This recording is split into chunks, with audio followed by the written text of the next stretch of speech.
Welcome to Boulder Rotary Club for our third electronic meeting. And I think that it's only appropriate to recognize that we turned 101. Now, I got this wrong in a trivia quiz at a signature event, but I insist we turned 101 years old on April 1st. And I believe the correct answer was April 12th. So either way, we either had a birthday or we're having one on Sunday. And if anyone knows the answer to that trivia question, it's been vexing me all week, and I would appreciate an authoritative source because my source was Ted Manning. Please join me in reciting the Pledge of Allegiance and then the four-way test.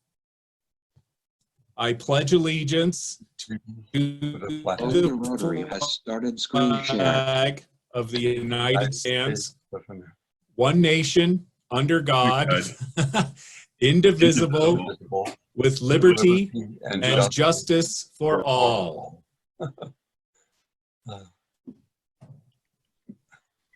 All right, now the four-way test. Of the things we think, say, and do, is it the truth? Is it fair to all concerned?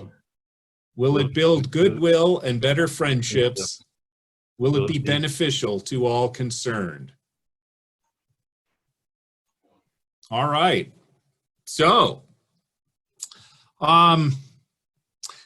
last week I told you about a Clint Eastwood movie. And this week has been a little more difficult for some reason than last week. And I have been thinking about movies. And I was looking for inspiration. And I found some in the words of Martin Luther King. And Martin Luther King said a lot of things, but the one that struck me this week was, the ultimate measure of a person is not where he stands in moments of comfort and convenience, but where he stands at times of challenge and controversy. And I have felt challenged this week. There seems to be some controversy, and I'm glad to be ending this week with all of you as we listen to our program. But first, and one difference in our program this week, we only have one speaker. So Patty Limerick is the first electronic single speaker that we've had in the Boulder Rotary Club. I'm going to turn this over to Cassidy Murphy now, who's going to tell us about some Zoom do's and don'ts. And Cassidy. Thanks, John. I think people are getting a little bit more familiar with Zoom, but as I heard Mike greeting people today, he was also stressing that as you come into the meeting, we're muting everybody so that we could do sound checks and make sure everything goes well. And also because as you're getting settled, it actually shows up on your computer microphone really loudly for the rest of us. So if you want to speak, you'll want to look at the bottom of your Zoom window. There is a little speech bubble at the bottom, and some at the top if you have an iPad. Thank you for that last week. It says chat. It allows you to chat with either a person privately or the entire audience. And that's where we'd like you to write your questions for Patty or for Bill and the medical team when they start speaking. We'll be looking at that chat to see who wants to ask a question. And once questions are going, we'll unmute you and you'll be able to ask your question, presumably, if everything goes well, which we hope it will. The other things that are at the bottom of your bar that might be helpful, you can always tell if you're looking at your picture, it has a little microphone on it. If it's red and it has a slash through it, you're muted. You can also look at your microphone at the bottom of the Zoom or at the top, wherever all the little icons are. It's green and it moves up and down to show that you're speaking, if you're speaking. You can also adjust your audio and your video in that area. I think that's all we need to know about that. We may need to blank everybody's screens or shut off the video of everybody individually except for the speaker if the internet slows down so considerably that it's impacting Patty's being able to speak. That hasn't happened so far, but we like to warn people just in case that happens. I think that's it. I'm really glad to see everybody, and let's get going. You want to say something about the password next week, Cassidy? Are we going to use password next week? Maybe? Fred? Nod? Shake your head? You don't know? We may have a, so we did buy a slightly upgraded version of Zoom. Some of you may have heard that there's something called Zoom bombing, where people come and they crash your party and they bring inappropriate pictures. And we've not had that problem, knock on wood, so far. We did have a password option. It was a little difficult, a little glitchy yesterday, so we decided not to do that on this meeting. We may do it for next meeting, but we will give everybody an individual invitation, which will have your password on it, and it will also be your link to the meeting will also be in the RIB, the newsletter that comes out weekly. Yeah, just to say that the link that automatically comes out and you'll get directly, that link embeds the password, so you don't actually have to type the password in by itself if you use that link. The other thing I would say for today's meeting, that if you want to ask a question, just direct it to everybody. If it's a question for the speaker or anybody else. And then there are Michael and Carl are monitoring that, and will feed me the questions to ask Patty. Okay, so just direct it to everybody. You don't have to figure out who to ask it to. Okay. Time for our speaker to be introduced. And just so if anyone's concerned about this password thing, Patty Limerick has assured me that she will handle any Zoom bombing with equanimity and diplomacy. So we welcome back an old friend today. I'll show you. And there she is. Patty has been a professor at the University of Colorado since 1991, and she is the director of the Center of the American West at the University of Colorado.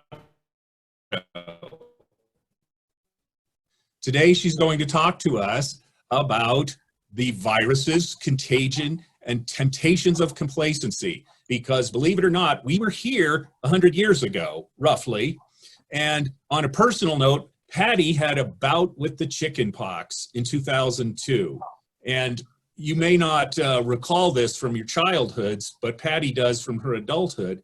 Her encounter with varicella zoster now strikes her as an echo of history of disease in the American West, as well as a pre-enactment of the challenge humanity faces today. Exploring a number of parables might lead to conclusions of value to the nation in 2020. So I am happy to reintroduce Professor Patty Limerick to the Boulder Rotary Club. Take it away, Patty. Well, thank you. What an honor to be here. And what an unusual, I'm so used to hugging everybody. This is driving me mad here, just be seeing all these people on the screen and I'm not touching any of them. I'm not even touching the screen. So I want you all to know that I am very lucky in these troubling times. I have been in good health. I still am in good health. I have plenty of food. I have wonderful neighbors. And I am currently the owner of 12 rolls of toilet paper. And that is quite a big thing because I engaged in an amazing act of service above self. And I gave 9 rolls to a friend in a retirement residence who cannot go out to the store. So I would, in fact, have, well, let's not get too quantifying here, but I did have a surplus, so I have shared that. The only part that is hard on me, really, really hard on me these days, is this comes out of a background fact of me as a Western American historian, I have always, in nearly 50 years as a Western American historian, I have never been anything but desperately bored by the tales of Western outlaws. So, man, Frank and Jesse James, Cole Younger, Billy the Kid, John Wesley Hardin, spare me.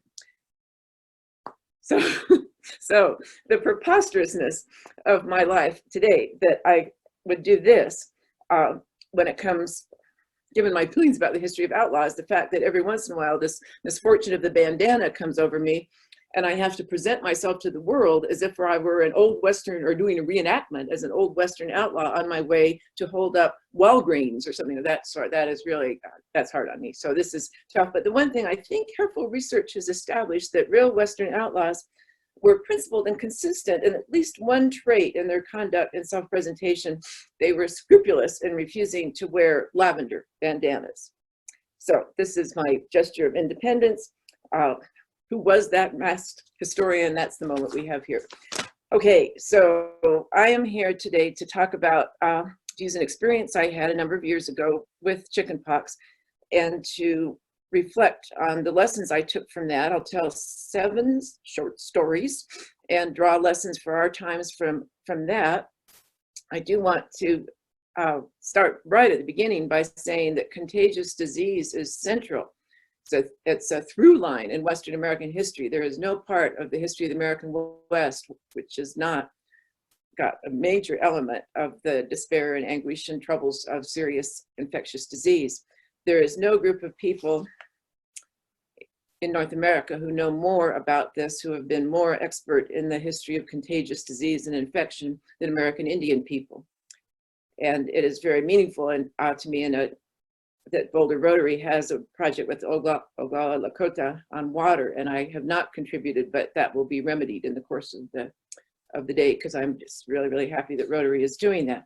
The depopulation of Indian people was extraordinary from the effects of disease. It wasn't, smallpox is the famous one, but I just want to go through the list of what the colonization of North America meant to Indian people. Smallpox, measles, diphtheria, trachoma, whooping cough, chickenpox, bubonic plague, malaria, typhoid fever, cholera, yellow fever, scarlet fever, amoebic dysentery, and influenza, in waves and cycles, coming and going. And for some tribes at particular times, something like 50% mortality for some groups in that. So to me, it is a little bit bewildering that as we talk about pandemics in 2020, so little attention is going to Indian people in that story. The New York Times did have a story today on Navajo people and the virus. National Public Radio had one on the Wind River Reservation a couple of days ago. But in my opinion, Indian people really should be front and center in our conversations today. Of course, we should pay attention to the imbalance and the infections of African American people. That's getting attention, and it should, but I'm hoping that Indian people will be much more in the story. So that is my first remark about Western American history. And I want to move on to the point that for Euro-Americans, disease was also a very, very central story in all the phases of westward expansion. The early years of the British colonies on the Atlantic coast, all of those colonies had some phase of what they called seasoning, getting used to the new environment. And getting used to the new environment for many people meant dying in that new environment. The colony of Virginia went through terrible, terrible times in the first years.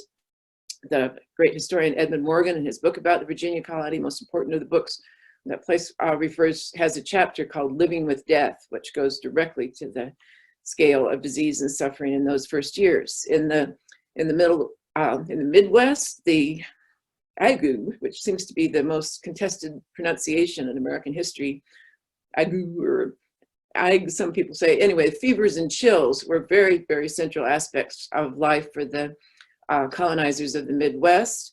And it was seasonal, and it never quite went away. It seems to have been malaria in most cases, though there could have been several other different sources from that fever. On the Overland Trail, cholera was a very, very central feature of the experience for people leaving the Midwest in 1848, 1849, 1850. And if there is a more miserable form of experiencing a human illness than being on the Overland Trail, maybe with family, maybe with a friend or two, but so isolated with the disease, cholera, which is, I have a number of physicians who could do this much better say it, but the horrors of just unending diarrhea and terrible dehydration and often death as a result of that. The experience of the Overland Trail had cholera front and center in the first part of the journey. I have to say that over the years, when people have said to me, and a fair number have said, "Oh, I wish I could have lived in the days of the Old West," I think, no, you don't. No, you don't. Read one description of cholera on the Overland Trail, and you're cured of that. So it continues in various ways, not an infectious disease, but scurvy was really a significant factor for many overland travelers. Getting to California foothills. This is not I hope nobody's really going too far with lunch for this talk, but eating lunch during this, but it was not uncommon in the California Gold Rush to have people say that dysentery was the disease of California.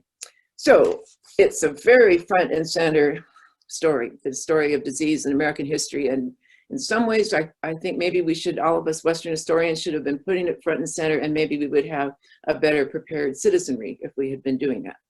Well, to make up for lost time here, the foundation for this talk is to take the fact that I got adult chickenpox when I was 49 years old, and I am grateful and appreciative for that experience. That's not quite a normal attitude towards an affliction, but as I think I can show, I took from that lessons that have been helpful to me that I would not have gotten from any other paths. So I'm going to start, the structure here is that I will tell a story of my experience with chickenpox and then add some reflections on what it was that I gained from that and took away from it. So the first story is that this is the most tangled of the stories. They'll be much shorter after this. The first story is how I got my diagnosis. So this is a 4-part story. First part of my story is that I had a very high fever, somewhere around 103, and I had nothing else that was the least bit noticeable. So I went to the Boulder Medical Center where I met with a fine nurse practitioner, and she was mystified. I had a very high fever. I had nothing else that anybody could detect, so she sent me home. The next morning, I awoke and I had a little pox thing in my forehead at the hairline. So I went back in to see her, and at that point she said, "This is chickenpox." So I got a diagnosis. This is part 1. I got a diagnosis. This is the second part of the story. Sorry, it's not the first part. It's the second part. I have a diagnosis, and I'm asked, did I have chickenpox as a child? I said, I don't think I did. So I am then given a mask, and I'm told to leave Boulder Medical Center by the fire escape so that I will not be exhaling in the company of my fellow human beings.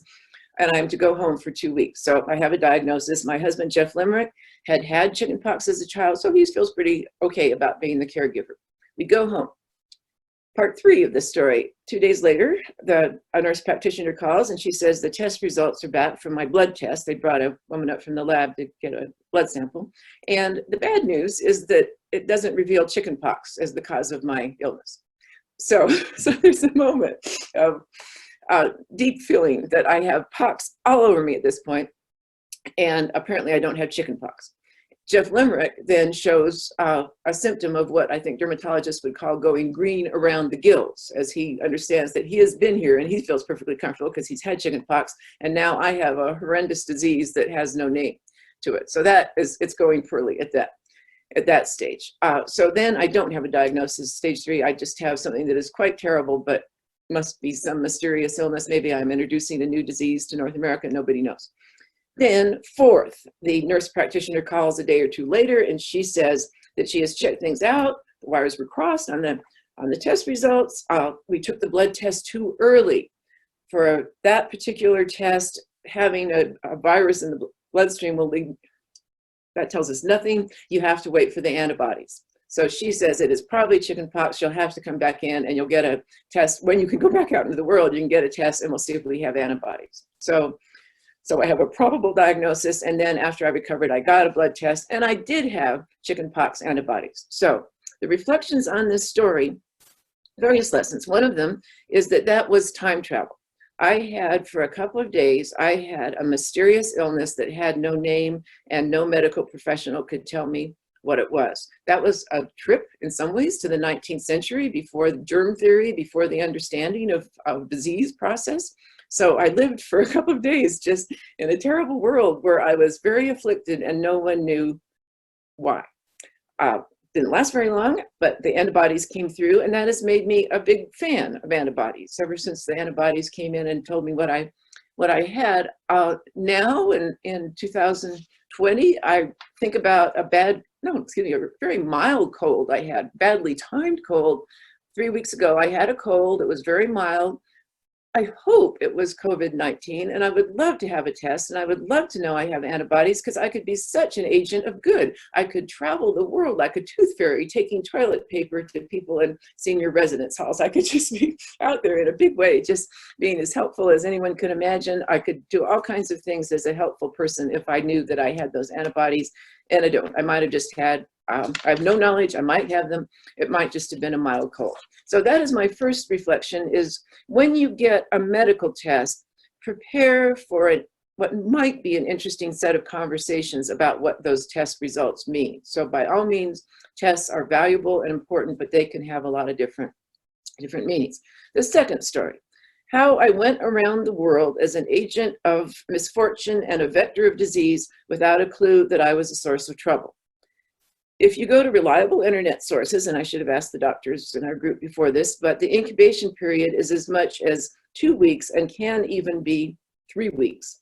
So I had days and days and days when I went around the state of Colorado, exhaling up a storm in the company of all sorts of people. I did not know what I was carrying. I spoke just 2 or 3 days before I really got sick. I spoke to a group of retirees of the Bureau of Reclamation. I went into a room with 300 elderly people, most of whom probably had chickenpox, a certain number who hadn't. And I went in and spoke to a group of retirees carrying a significant virus. Did anyone get sick from that? I don't know. I'd been just traveling around. This is a really interesting part of this, what I learned, the conundrum of how we assess intention and accountability in episodes of contagion. It is a very uncomfortable but very stimulating line of thought. The difference between injuries that a person inflicts purposely and consciously and intentionally, and injuries that one inflicts without intention and without conscious purpose, and with only complacency and obliviousness at work. When I look back at those couple of weeks when I went around without knowing, well, it's something to have on my conscience, I guess, except I didn't do it on purpose. The third story, you'll notice the stories are really moving along here. They're really picking up here. The third story, how I mistakenly thought that the nurse practitioner who was treating me was an over-the-top alarmist. So when I was in there and I had pox and she told me I had chicken pox, she said, I remember this so vividly, she said, if you cough once, we're putting you in the hospital. I thought, oh, Lordy, I have really run into a over-the-top, just a deep pessimist, or just a person who's really not got a sense of proportion. So I never coughed once, so I never went into the hospital. And I continued to think that my nurse practitioner had not been a very sensible person by that wild remark. Then, within a week or two after I recovered, the wonderful Congresswoman from Hawaii, Patsy Mink, who was a very healthy woman in her early 70s, she died. And the obituary said she had died of adult chickenpox-related pneumonia. So I hadn't fully gotten until that indeed an adult with chickenpox is susceptible to a very serious pneumonia. And as I'm thinking, oh, this nurse practitioner really getting out of proportion, all I have to say to myself, when I think that someone has given me a warning that seems out of proportion, the person is an expert, the person should know what he or she is talking about, the person is over the top in alarmism, and I think I won't be paying attention to that, well, then I think Patsy Mink, and then I think I better pay attention. So the fourth story, how I fruitlessly invested effort while languishing at home with every square inch itching, wondering how I got sick, asking myself, basically, who did this to me? Well, okay, I worked pretty hard on that because I had a lot of time sitting around. So how did I get this? Who did this to me? I got it figured out. Pretty fast. I figured out that I got it because the hallways and classroom buildings on the campus in the summer are filled with high school students taking college prep classes or just accelerated learning opportunities and so on. So I was quite clear that I had walked down the hallway and one of those darn high school students who had not been vaccinated exhaled, and I came by. So I had that pretty well worked out in my head that those high school students had done this to me. Then I had to say to myself gradually, because I wasn't thinking so clearly at that time, I had to say, so what might be the policy recommendation from that? Would you like to have CU prohibit groups of high school students coming on campus for accelerated learning opportunities? Would that be the way to go? Would you like to recover? And then when you recover, would you like to spend the next summers walking the hallways, scolding young people because one person of their age group apparently infected you? What is your plan there with that? Well, eventually, to get to the point of this story, the point of that story was that at a certain point, you have to shift as quickly as possible from a narrow personal world of blame and condemnation to a much bigger world of causality. And I did make that shift, and it wasn't easy. The conclusion for me was not easy. Who did this to me? Why did I have adult chickenpox? How had I caught that? I did a little chronology. I was born in 1951 when there was no chickenpox vaccine anywhere in the picture. And the chickenpox vaccine did not become available until 1995. Okay, 1995 vaccine, 2002, I get sick. So it turns out that I had 7 years of opportunity to say to my parents, just to make sure I was right, am I right in remembering that I never had chickenpox? Or to put it differently, I had 7 years to say to my primary care doctor, I didn't have chickenpox as a kid, I think, so I'm wondering if it would be smart for me to get a vaccination. I did not do that in those 7 years.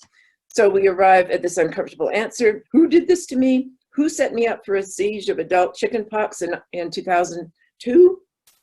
I brought this on myself by failing to apply first the sense that God gave me, and second, my professional principles and practices as an historian to my own life. As an historian, I should have been able to say, look at this feature of your past and take the action to remedy that. There were days and days and days and days of opportunity where I could have come out of complacency, because that was what had afflicted me. I had come down in 2002 with a bad case of chickenpox.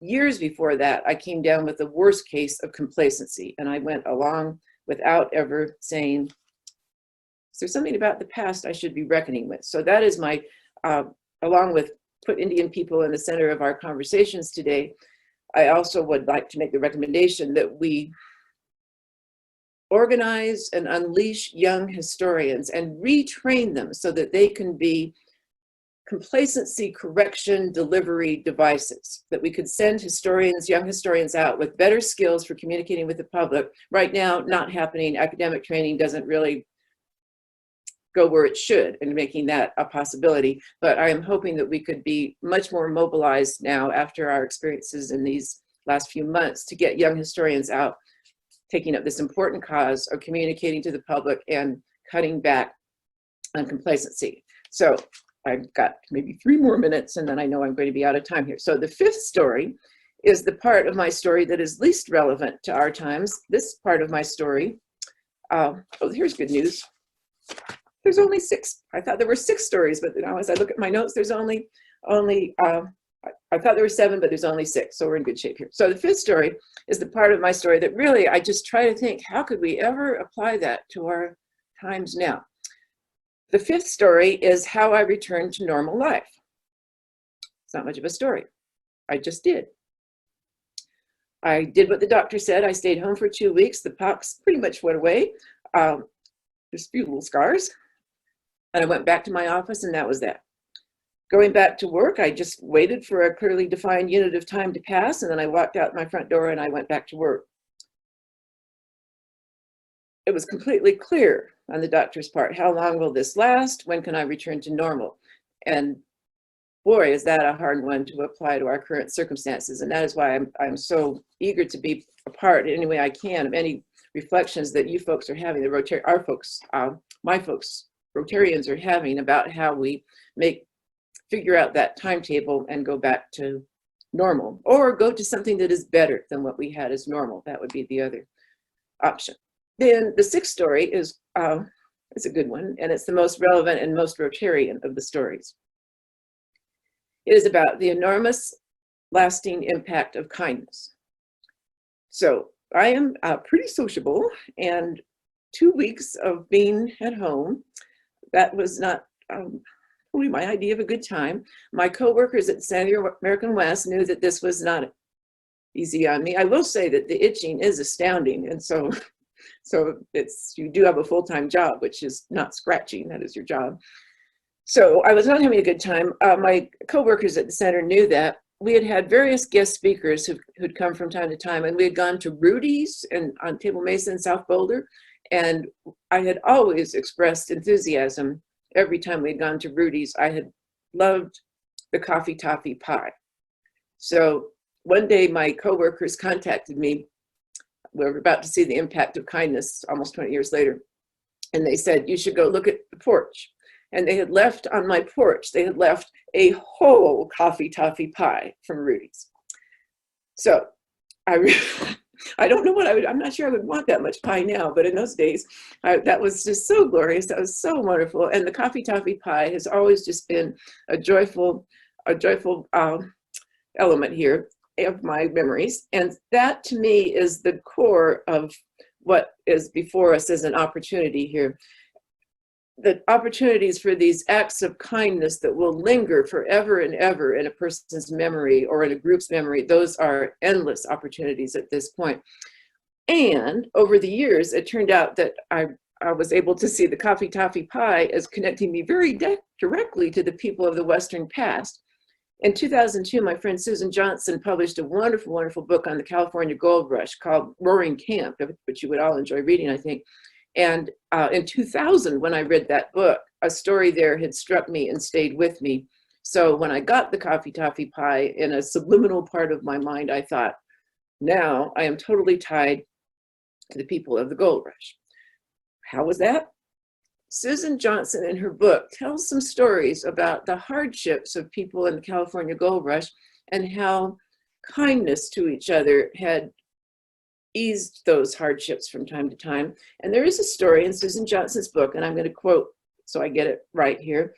A man named George Evans in the California Gold Rush had been sick on and off for weeks. He'd missed, as he wrote in his diary, the tender care and unceasing attention from loved hands at home. And he was hundreds and hundreds of miles from those people who would have helped him.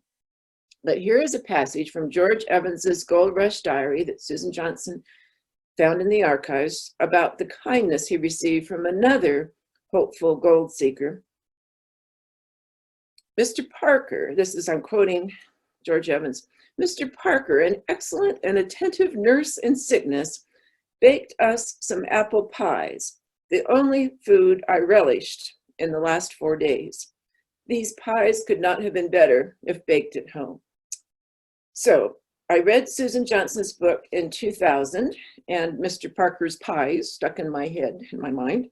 And then just 2 years after I read her book, there I was in 2002, finding direct kinship with George Evans and feeling immense and similar gratitude to the friends who knew that when it comes to conveying a kind gesture of concern for a friend in trouble, few things outperform a pie. So Susan Johnson is a fine historian who knew how to convey the full human reality of the people of the past and to restore them to our company momentarily as three-dimensional and fully alive. These are not transactions, these moments of kindness in history and in the present and in the future. These are not transactions where we should invest a moment in worrying about scale. An act of kindness is a major moment in the workings of the universe. And good heavens, in 2020, do we ever have opportunities to put this principle into practice? Thank you. Thank you, Patty. I think, I want to start by asking you, based on your experience with this, is there anything you're doing differently today that you wouldn't have done had you had this experience? Well, that's a great question. I don't know. I think I feel more grateful to be alive, which empowers. I mean, I guess I'll ask you. that could be very serious. Adult chickenpox pneumonia it's killed people, right?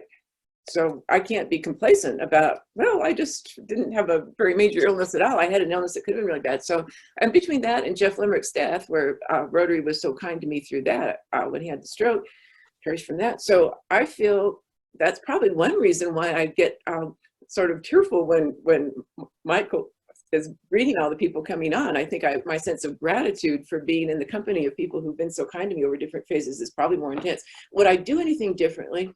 I'm going to say that my mother and father raised me well, and I would try to be helpful and kind, I think, because mother and father had done that. But I feel probably more of a calling or vocation or mission. I probably am more aware, I'm more aware of how much I would like to have a skill that was directly useful for people. And I'm looking at you on the screen, and I'm seeing another doctor on the screen here, and I'm thinking, well, maybe I should have gone to medical school. No, I don't think that's my gift, but I think I am even more crazed than I have been over earlier parts of my life in wanting to find ways that historians can be useful. And this notion of historians as a corrective device for complacency. I have $800,000 from the Mellon Foundation to train young people to do exactly what I think society needs young historians to do. So I think my sense of, I'm going to use words like vocation and calling, I think it's stronger because of that tough period. Thank you, Patty. We've got a few questions from the audience. Cinda has a question. Can we get Cinda up? And I should probably say for everyone saying, oh, sorry, yeah. Thank you, Patty. I love your stories, and I love that way of conveying messages. I certainly agree, kindness and how important it is. But my question for you is, have you now gotten the 2 Shingrix shots? Because yes, chickenpox can often come back.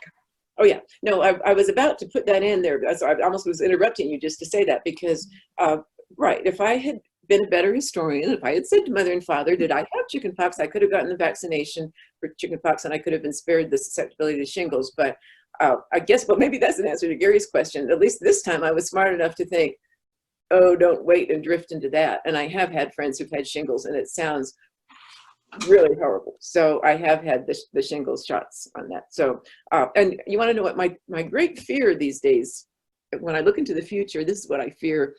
And I don't hear other people expressing it, but obviously I am a total enthusiast for vaccinations. And I worry that when we have a vaccination for coronavirus, we're going to have a resurgence of the anti-vaccination movement, and we're going to have more losses because of that. So maybe that is my next mission, is to be the poster child for vaccination, or because I'm really worried that we're going to, all of the attention now, oh, could we have a vaccination? Oh, work scientists, oh, work really hard scientists, we'll have a vaccination, and then we'll have a rebellion against the vaccination. Oh boy. So yes, I do have, yes. It's good, and you have to go back. You have to remember to go back because you get the first one. So I'm committed. Thank you. I would be so embarrassed now if I hadn't. But I have. Yeah, please. Okay, we have some other questions of shingles, about shingles, but we'll come back to those if we have a little time. But Dr. Ewing had a question in a remark. Peter. Patty, I think I'm unmuted. Patty, no, you're good. Your experience indicates the importance of testing, which I think is, in my opinion, the primary deficiency in this current experience. I do not understand why the South Koreans were able to do almost universal testing. The principles of epidemiology involve testing and isolation of hotspots and so on. It indicates your experience with chickenpox, it was too early. Testing techniques have gotten to a point where we can tell almost right away before you have symptoms. And so that is an opportunity that this country has sorely missed in terms of controlling this pandemic. Just a comment, but your experience it illustrated the value of testing So thank you for bringing that story forward. Right, and in terms of, that's an absolutely important point, Pete, which is not a surprise, that would be so important, but I just feel that I'm gonna go back to my universal diagnosis here and say complacency got us here. Right, Why were we Right. not ready for testing? right. I will say I have never, until the honor of giving this talk, I have never focused on the concept of complacency as much as I now do, Mhm. because it's a public health danger. It's a Yes, silent killer. It is and the notion of complacency is a silent killer. Maybe that's out there in public health discourse, but I've never really heard that. So I feel very good about, I got the money for the Mellon Foundation without saying to the Mellon Foundation, complacency is a affliction on the nation that we must correct. But that idea of giving young people that aim, that direction of saying, whatever you are going to do, whatever your subject matter, because this applies to many areas outside disease, countering, being an antidote to complacency, that is your mission as an historian. That is what you do. And you can't do it with smugness. You can't do it with, which I'm sorry to say, some academic training might lead historians to do that. So you have to get over the smugness. And I will say, that's back to Gary's question in the beginning, that's one of the things I benefited from by being an idiot and not getting vaccination for chickenpox earlier. By being that idiot, I have a humility about me now and an anti-smugness stance that I think is really quite useful. well, another expression is one who forgets about history is doomed to repeat it. No, I don't. And I hope that we don't forget about this experience and the importance of preparation and complacency. I mean, this is a terrible part of my character, that is the best thing anybody ever said on behalf of my profession, the thing that you just said. I don't like it so much because it seems the repeating part, that we're on a Ferris wheel or a carousel and we go around, and it's not repeating. Thank the Lord, because that way we can intervene, and we can, which you cannot do on a Ferris wheel unless you want to control yourself on that. So I prefer other ways of putting that, because the repeat part of that has a fatalism and an inevitability that can neutralize the next round of countering. So you hit a bugaboo there. Sorry, I'd go on about that. That's great. But I would like to, we're running out of time for questions, but I'll remind everybody to look at the chat. Just open up the chat thing by clicking on that bubble, and you can see lots of nice stories that people are telling and questions that you can share in. But let me ask Bill Rubin if he would ask the last question. Okay, so I've been sitting here at home for days now, watching TV, and what became obvious to me is that, I mean, I like the idea of a pen pal writing, but really being effective, it seems to me that what we have is financial resources as a group. How can I, and it's going to be painful for me, I mean, my stock market portfolio is down big time, and but are we willing, each of us, to have a little bit of pain to help folks out? And that's what I've been really struggling with over the last couple of days, is what can I do and how can I do it? And for those of us who have the ability, the Boulder Community Health Foundation is asking for money. The Community Foundation serving Boulder County is asking for money to do stuff in our community. I don't know what else, other things that you guys could be interested in, but if anybody else has any other ideas of how we can really be involved, I mean, I'm happy to write letters, but I want to make an impact, really an impact. And how can we do that? And I think as a club, we can talk about that.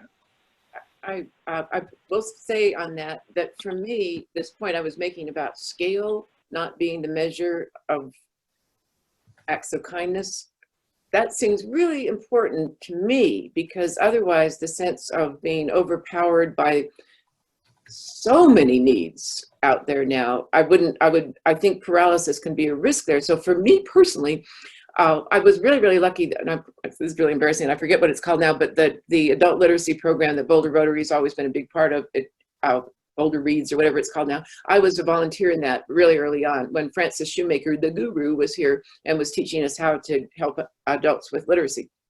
I had a client who had been in and out of mental hospitals, and he was 50 or so, and he had never learned to read. And that's when I had my breakthrough on the scale question, because he couldn't read a word, and working with him, I got him moving along, and he read a newspaper. It was really great. And I would have my moments of thinking, but he's never going to be employable. I'm not doing any. So that was my great moment of just thinking, I don't care what this adds up to. I am working with a person who's making it. So for me, I have to say, I will do something, and I can't begin to think what I would do if I were going to address the whole societal calamity and all of the unemployed people and so on. I have a young friend who, he and his wife have a 8-month-old and a 8-year-old, and they had just moved into a new place, and he's not working now, and they were remodeling, and they don't have a stove. 2 children, and they don't have a stove, and I thought, I'm buying a stove. That's what I'm going to do. And it just gave me such a sense of, I totally see that there are other ways in which I could make that more cost effective. And I guess I'm thinking, I'm not going to be thinking in the larger scales. I so get what you're saying about having impact, but I also think I don't have a clue how to have an impact on all of the unemployed people and so on. But I can think about this family and how having a stove would make quite a wonderful difference. And so I guess I would say, thinking about that concept of impact and how we calibrate it and gauge it and what it means to us, some of us are never going to register for efficiency in this. And the coffee toppy pie thing for me is a very good reminder of just, I'm going with whatever I think I can do. And what the club does, I mean, I so want to follow that and track that and be a part of it. And I apologize for this. And I know Alessandra's on the call here, that I had not been paying close enough attention to the Ogla Water Project, and now I have, because of the overlap in the topics here. So I will get a check in the mail on that one. So, but even there, you have to say tribal issues, tribal reservation issues, the situation at Navajo with the Dine, with the, if I start thinking about that, I start thinking about Zia Pueblo, where I have a few friends. That's been hit really hard. So what do I do with the stock market, as you point out? Whew. So I would just say, before we wrap up here, that there will be an announcement for an opportunity for us to do something here very shortly. But I think we've sort of come to the conclusion of our time right now for the talk. Paul, are you there? Yes, I'm here, Gary. Can you hear me? Yep. My screen is just doing some funny things here. Patty, thank you so much. We are all grateful and indebted for your wonderful reflections at a very serious time. I can't imagine that many of our members are unaware of the great work of the Center of the American West. So many memories I have of dating back to the Wallace Stegner Awards with Ivan Doig, more recently with A Night with Ken Burns, and of course Doris Kearns Goodwin's. Your events are extraordinary, and I encourage anyone that has not been attending to do so. I would be lacking in humor not to acknowledge that one of my proudest moments was when you sponsored me to become a member of this Rotary Club. And I will leave it up to my fellow Rotarians to privately express their opinions to you about how they felt about that. So that's between you and them. And you are well aware of the work of Boulder Rotary, of the Rotary International, and of Gates Foundation and others in the eradication of polio. And in your honor and in gratitude for your talk to us today, we will be donating 100 doses to the Polio Plus Foundation. Thank you, Patty, so much. Thank you, Paul. Thank you, everybody. Thank you. So next on our agenda, we have Bill Anderson, who's going to give us his regular Coping with COVID segment. Today it'll be on masks. Bill? Hi, everyone. Yes, today I wanted to talk a little bit about the new CDC guidance on masks. And I'd like to start with a short set of comments, and then we're going to involve some of the numerous doctors from our club in the discussion. So Many of you have heard different names for the virus, but what you often hear associated with it is novel. And it's novel because it's new. And the fact that the virus is new means that research and best practices are evolving at breakneck pace. The use of masks is a prime example of this evolution. About 1 week ago, on April 3rd, the CDC changed positions and recommended that Americans begin voluntarily wearing masks in public. While we've been encouraged to stay at least 6 feet from others, it's worth noting that one recent study by the Journal of the American Medical Association found that under the right conditions, the coronavirus could travel as far as 26 feet. And the virus is very small by any measure. It has a diameter 20 times smaller than E. coli, just 0.1 micrometer average diameter. However, because the virus is most frequently transmitted when attached to a water or mucus droplet, even fabric that is much wider can help prevent transmission. So what I'd like to do is, one, let folks know that we will share a document that we've prepared at some point in the near term about masks. And it's got hyperlinks, so that kind of blue text that you see in the document when you receive it are hyperlinks to articles and medical journal, a variety of sources that you can look at should you be so inclined. At this point, I think Gary Kahn and Mark Stern and Valerie Lippitz were planning to help answer some questions, but Jean and Peter, feel free to pipe in and share thoughts as well. So at the outset, I'd like to ask a few questions to the doctors, and then if folks want to ask questions by chat, we'll try to get those questions out to the doctors as well. So let's start here. If the virus is so small, just 0.1 micrometers, why does the CDC recommend we wear masks in public? I can. Mark, you want to take, Valerie? Go ahead. Yeah, so as Bill said, I mean, most of the time this virus is spread by droplets. So it's very similar to colds and flu in terms of how it's spread. Now, yes, it can go a bit further than that.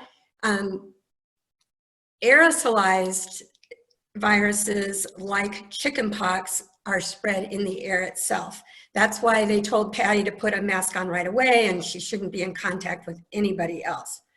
So the masks that they're recommending for the public can help protect you from droplets, because droplets are big. So even though the virus is small, it's stuck in usually people's sputum. And so it does not leak through that mask, even if it's a homemade mask. Where we get into trouble is when it's aerosolized, and that's when you hear people talking about N95 masks. But that usually is only a concern when you're talking about somebody on a ventilator, somebody who has to be intubated, somebody who has to be suctioned.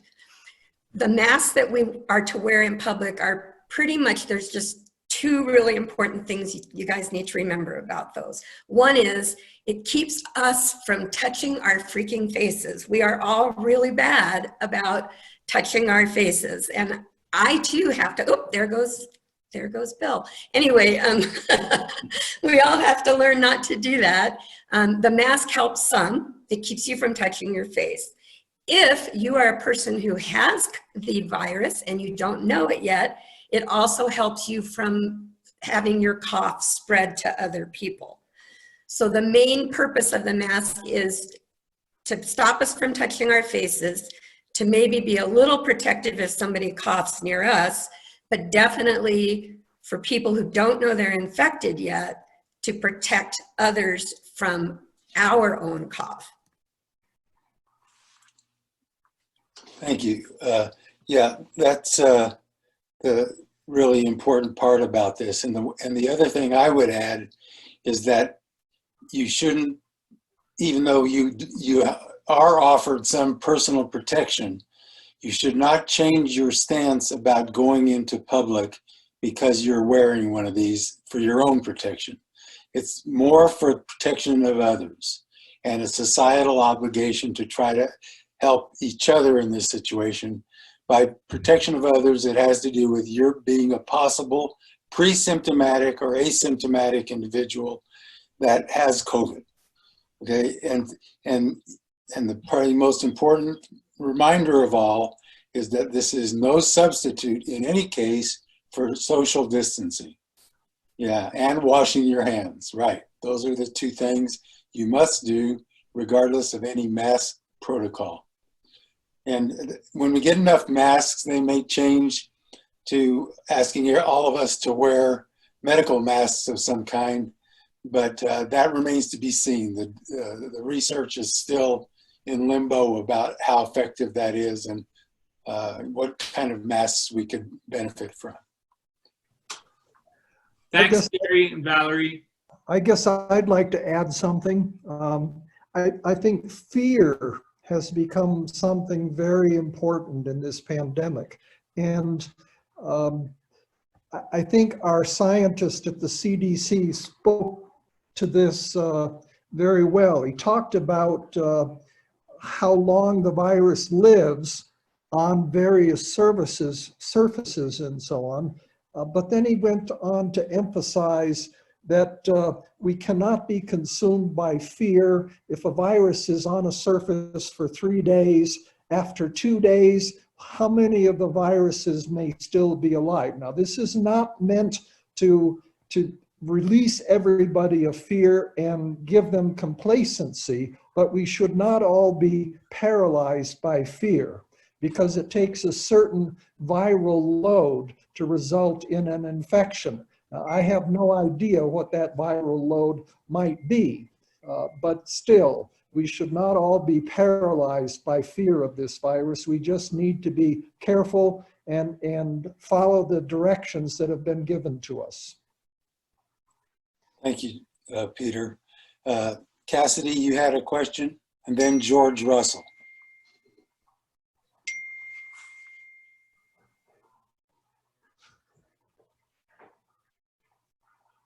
Cassidy, are you there? Sorry, I was muted. My question is, how do we take care of the mask so the mask itself doesn't become something that infects us? I'd like to talk to that. It's to block the aerosol virus from getting on your face or in your nose. So when you finish wearing the mask, it should be either discarded or washed, or at least sprayed with Lysol and have some time away from you, because the droplets that get on the mask that have the contagious product are still contagious. So you want to make sure that the mask is clean, and you need to wash your hands after you take it off, and be careful with that mask. I'd like to say something about that too. I was going to say it previously, Mark Stern. The mask, it shouldn't be a sense of false comfort, false security. And how you handle the mask was a great question, because it's something we don't pay enough attention to. How we handle the mask is very important. The same way how we handle gloves. Just because you put them on doesn't necessarily protect you, and it might make it even worse at times. You shouldn't be touching the mask all the time. It should be washed on a regular basis every time you come in the house. The way you put on the mask and take off the mask, it shouldn't be hanging from your face. It should be basically taken off this way. It shouldn't be taken off this way. It shouldn't be hanging down. It shouldn't be put on your chin. These are the details we don't pay attention to, and everybody decides to put a mask on, and it ends up creating a bigger problem. Or you don't wash it and you just hang it up and you use that same mask over and over again without washing it.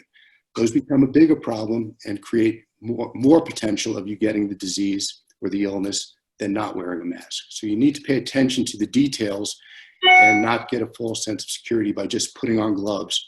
Gloves have a very specific way of how you put them on, how you take them off, which is most important.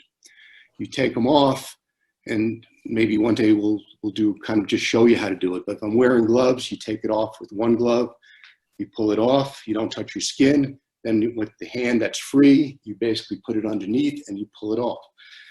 And then you have to have a place to discard the gloves. So just having gloves doesn't necessarily protect you, and it can make things worse if you don't have any place to put it and you put it in a place where other people are around. So those are really important details that I think we often, even healthcare providers, don't pay enough attention to. So. I have a question. Does anybody know if the microwave will kill the virus?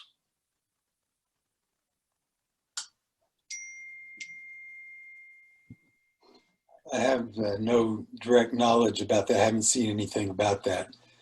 But my guess is if you're thinking about food, and it hasn't been found to be that transmissible in food, and I imagine putting it in the microwave would be, at least for me, gives me a little extra sense of security. Yeah, I've been doing it with my newspaper. Couldn't hurt. Except your microwave might hurt your microwave, but not your newspaper. I mean, well, if you put it in for a minute, it almost breaks into fire. Daryl, did you have a question or? Yeah, so I've actually put into place here at BCH as a preservation strategy for some of our PPE, ultraviolet radiation. Mild radiation, but it still is. And so we actually have a process where we're using ultraviolet light to disinfect our N95 masks, as that's going to be the pinch point until the supply chain straightens itself out. With that said, I mean, the data, kind of suggests you can put the mask out in the sun and it helps. What you're worried about with these other methods is actually degradation of the mask material itself. And so I'd be careful about that. You can actually, and there's an article that supports baking them at a low temperature for about 10 minutes. And so I think the temperature was like 115 to 130, something like that. So be careful. Don't want to cause fires, melt it, or anything else. But that's what I'd recommend.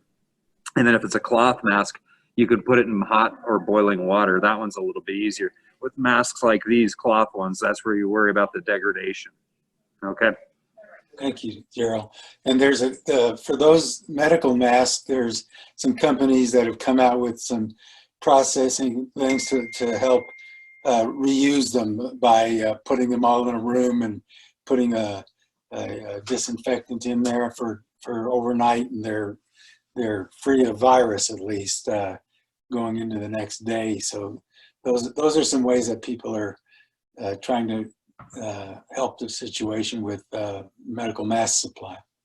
So for the doctors, Gary, a couple of follow-up questions. So first, we hear a lot about the N95 mask. That seems to be a very constant topic of the news discussions. Can the doctors kind of weigh in? What's the difference between the N95 mask and the cloth masks that folks can make using household materials? I think I didn't explain that well enough because I tried to put that into what I said, but the N95 is a lot less porous it's got a lot smaller acceptance of things through it than a cloth mask does. So the N95 is one that we use in the hospital whenever we have to worry about an airborne pathogen like tuberculosis, like measles, like chickenpox. And the N95 mask protects people against that. The reason we've all been okay about cloth masks, even though there could be some airborne transmission of this virus, is that for the most part, we think it's the droplet issue. And that's where the regular surgical masks are useful. But N95s are very important whenever anything is airborne. And with this virus, if it gets aerosolized, and that's what I was talking about when people are on ventilators or people have to get suctioned, or during CPR, the virus can be aerosolized. And in that instance, people should be wearing an N95 mask, eye protection, gowns, the whole deal. And the N95, the 95 basically is really 95% of particles are basically can't get through. The virus, this coronavirus is about 0.1 micromillimeters, and this protects the healthcare providers or whoever's wearing an N95 mask to about 0.3, which is micromillimeters. So the virus can get through, but obviously if you have it on, it's protected. And the N95 mask has a filter, and it has a certain matrix which helps prevent the virus or any other particles from getting through. That's why it's what's recommended. It's not foolproof, but it does benefit.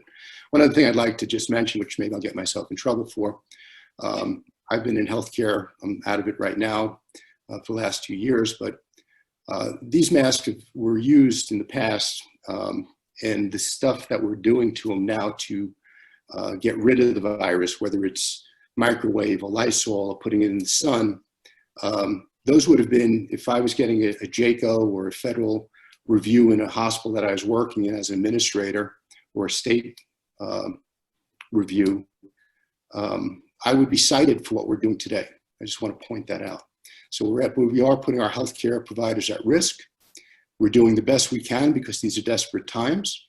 But the reality is we're doing things, and it's a new norm in what physicians and providers are being asked to do. 6 months ago, a year ago, some of the things that we're asking them to do today, we would have been in violation 6 months ago by the same people that are telling us it's okay. I'm sorry, I'm a little bothered by this on a personal basis with the people that I've worked with and people I know that are getting infected.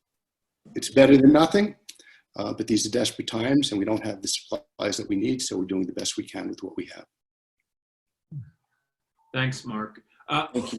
One Okay. other follow-up question that I think is probably relevant to a lot of folks. Where do we need to wear the masks, doctors? When are the times that we should wear them? Do we need to wear them walking around our neighborhoods or hiking on trails? What are the times when we should be wearing them and when we don't need to? I could respond to that from a goal as well. Clearly, if you're going into a supermarket, pharmacy, or any sort of confined space, you should be wearing a mask because it's hard to navigate the distance, the six feet or greater. So those are pretty much always wear a mask in those particular cases. If you're on a trail where you're getting closer than the designated 6 feet, you should be wearing a mask and try to keep your distance as well. Don't have that false sense of security as well. If you're on a trail and there's absolutely zero people around, zero folks around, what I do is put a bandana on in those particular cases, and if there's nobody around, I'll pull it down in that particular case because there's nobody around. If you're uncomfortable with that, wear the mask all the time. But the bottom line is when you're coming into contact with people or in closed confines, such as a grocery store, a pharmacy, or an airplane or something like that, you should be wearing some protective face mask. Thank you, Mark. And we'll keep you up to date if there's any real breakthroughs in this or change in the science that you need to know about. But for right now, thank you so much, Bill, for bringing this to our attention. And we'd like to have Sally Brown tell us about that initiative that we mentioned earlier on what Rotarians can do today to make a difference. Sally? Hello. Hi. Okay, I'd like to introduce you to a program today and ask you for your help in supporting it. It's called Feed the Frontlines Boulder. So we're providing meals to the frontline workers in Boulder from our independent local restaurants. So our local hospital, Boulder Community Health, has been preparing at a rapid pace in case there's a surge. They've been training non-ICU nurses on how to work the ICU, respiratory therapists and others on how to be in the ICU. They partner with CU to look at UV light sterilization of N95 masks in case they have to be used again, and to conserve PPE. Our brave healthcare workers treat everyone as if they are infected to minimize the spread and go home at night, every night, and remove their clothes and shower before they can even hug their loved ones. I'm still working at Boulder Center for Orthopedics during this pandemic to help take care of patients who have fractures and ligament tears and tendon injuries, because injuries don't stop even during a pandemic. But my job has changed, and I must treat everybody like they're affected, and I also have to treat myself like I might be a carrier. And so I wear PPE all day and clean with harsh chemicals in between patients. And obviously you can tell that this can be pretty stressful for the healthcare workers. So, but because I'm still working, I've been blessed to meet the most wonderful people who are out on the front lines. So this week I learned that the Boulder Fire Department continued its training of cadets when other departments in our area were not able to follow suit. And they did this because they wanted to have enough firefighters in case all of our frontline firefighters get sick. And then also, we should be proud of our community because our police officers, they pared down all the police officers to try to keep them healthy. So in case there's a surge, they'll be there for us in case of the worst case scenario. Our community leaders and the leaders in our state are doing a wonderful job of preparing for the worst and hoping for the best. Our community is showing up at my office with their masks on and have been staying at home to protect others, as all of you are. We are all in this together, and I know this because of all the sidewalk chalk messages that all the children are leaving in my neighborhood. And I know this because at 8 o'clock at night, the children and the families in my neighborhood go outside to howl to remind everybody that we are not alone in this. In our community, the next generation is being molded and taught that communities must rely on each other because we are all citizens of the world. So if we could invite our healthcare workers and frontline force to Rotary today to thank them for their service, I know we would. But this isn't like anything we've dealt with before. We can't simply roll up our sleeves and go to work as we always do in Rotary. But we can buy them a lunch or a dinner on us to thank them for being such wonderful giving members of our community. They're working 12-hour days. They can't even get to the grocery store before it closes. They're, so giving them something small could just be a nice little stress reliever. So we can buy a meal for Boulder Community Health, as well as the police, the firefighters, and the EMS in our community for $1,500. Boulder Rotary Club has always responded to the needs of our community. So let's tell the front lines that Boulder Rotary is there now. Our banner will be hung in the BCH cafeteria to show our solidarity and support of the front lines. And Spice of Life, our partner, is one of the food service providers that will benefit from this program as well. The Boulder Rotary Club Foundation met right before this meeting and has pledged to match every dollar up to $1,500 for the rest of the month. Each of you will receive an email following our meeting today where there will be a link to donate. So please join me in supporting our front lines. If you want to get out your checkbook right now, you can send it to this address. So write your check right here and put in your memo line that you want to feed the front lines. So here's the address. Thank you. Sally, will there be a clickable link to use your credit card on the email that's coming? That is correct, yes. Okay, great. Great, thank you so much. Thank you. I think Cassidy just corrected the box number. Okay. So, apologize about that. Cassidy, do you have a different box number? Nope, you just tore it away too fast for me to type. Sorry, okay. I was going to put it in there. What is it? 17635 and 80308. I might suggest there are some of us who will be getting a rebate from the government, money from the government sometime soon. Some of us may not need that money, and that might be money that we could redirect to a cause like this. So just food for thought. Thank you, Peter. Just want to remind everybody that the medical panel and Patty will stay on for a little while longer after we adjourn. So if anybody has any other questions they'd like to pose.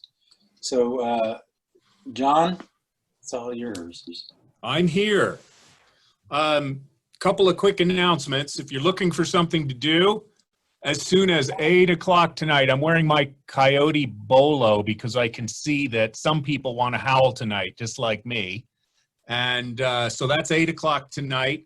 Monday from 5 to 7, the Boulder Rotary Club book group is meeting.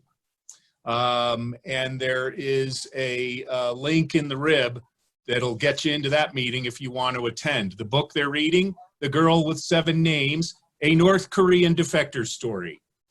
Under the current public health orders, as have been extended, we're not going to be able to meet until after April 26th at the very earliest. And so that means next Friday's meeting and the one after that, at least, will be in this virtual format. Next Friday, Wendy Underhill will be telling us about everything that keeps her up regarding the 2020 election. And I have it on good authority that our District Governor Kurt Harris wants to join us for this meeting. And so hopefully he will be there. I think Sally did a good job of recognizing some heroes, but I want to, because they're everyday heroes, but I thought of some other everyday heroes that get overlooked. And they're the people who are working in our grocery stores. These people are at tremendous risk and not very well equipped to deal with it from what I can see. And so I don't know how many of you are still going into the grocery store. I am, but when I thanked some of them just for being there to facilitate my shopping, their eyes kind of lit up. And so it's sort of a simple thing we can do. That is all I have to say for right now. And so I'm going to adjourn this meeting, and then we can, those of you who want to stay around and ask questions of Patty or our doctor panel, please do so. John, have a great weekend. I would like to make one quick announcement, is that Okay. Patty will start off the after party here with a couple of limericks, if anybody wants to, that was thinking about getting off and might not now. Just wanted to announce that. All right, an after party. These are limericks that you're already familiar with because I did them for the centennial, and I do think it is April 1st, John. That was what I was always told, which matters quite a bit to me. It was April Fool's Day. I did win. Yeah, I think so. So here are these 2 limericks. They're Rotary Limericks, and they're the second one is really good, I think. Okay, here we go. Humanity's long-running quest to find ways to bring out the best reached its peak and its high point, its goal and its end point, in the words of the 4-way test. So there's that one. Second one, rhyme is a little bit better in the second run for the rhyme. The content is great for both of them. In an era of slogans and screeds, amidst the clashing of doctrines and creeds, at the top of the shelf sits service above self, which unleashes a flood of good deeds. That's it. Thank you, Patty. That was great. Okay, so officially now, anybody who wants to depart may do so, and we'll take some more questions for Patty or for the medical panel.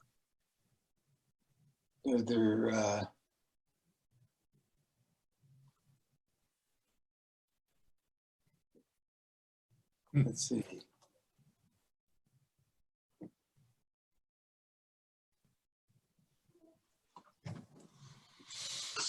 Mike, are you still monitoring this? Marlene just asked how many cases are at BCH. Marlene, I can give you the answer from a couple days ago. I meant to listen to an update before the meeting today, but I didn't have time. So right now, we only have somewhere between 6 to 10 patients in the hospital that are positive. We have had about 20 COVID patients. 3 of them, as of a few days ago, were in the ICU. 2 were on ventilators. So we haven't had a huge amount. To date, we've had 20 hospitalized at BCH that were confirmed. 60% of those were discharged to home. As of about Tuesday, 35% of them remained hospitalized.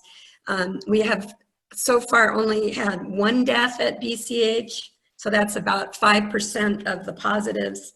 And then employees, we had positives, about 11% at the beginning. None of them needed hospitalization. Almost all of them are recovered, and the trend in employees being positive has flattened, and we're not seeing a huge spike yet in inpatients.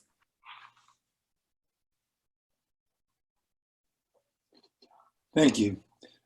Jim Radowski, do you have a question or a comment?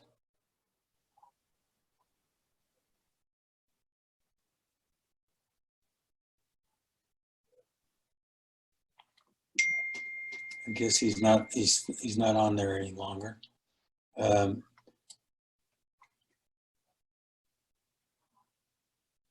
Just looking to see if anybody else has a. Okay, well, if I don't hear any other questions or see any on the chat, which I'm not seeing right now, I would like to thank everybody for attending, and we'll look forward to seeing you next week. I think it should be a really terrific program with Wendy Underhill talking about the 2020 elections. She's an internationally acclaimed expert in that and happens to be a Boulder citizen. Okay, thank you all so much, and we'll see you. Valerie Howell. Oh yeah, Valerie, why don't you send us out with a howl so we can all emulate that for the moon. Well, as Gary knows, I was pretty ill for about 3 weeks and had absolutely no voice, and you can hear it still kind of scratchy. To tell you the truth, I haven't tried to howl, and I'm not sure I'm able to, but I'll give it a go. Okay. Okay.